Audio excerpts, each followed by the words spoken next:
ये राणा साहब आ गए बांग्लादेश से। नाहिद राणा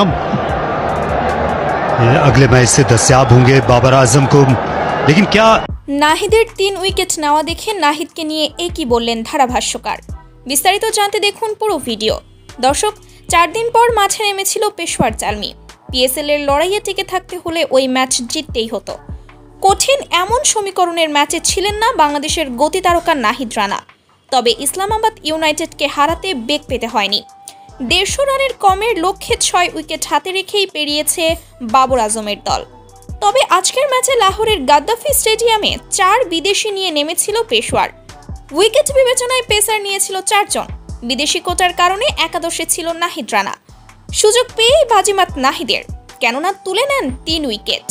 আর ইনিংস শেষে যখন ডাগ আউটে বসেছিল নাহিদ, তখন তার দিকে ক্যামেরা নিতেই ধারাভাষ্যকার বলে ওঠে, নাহিদ একদিন স্টার্ককেও ছাড়িয়ে যাবে। তার গতির কাছে ব্যাটাররা বাচ্চা এখনো।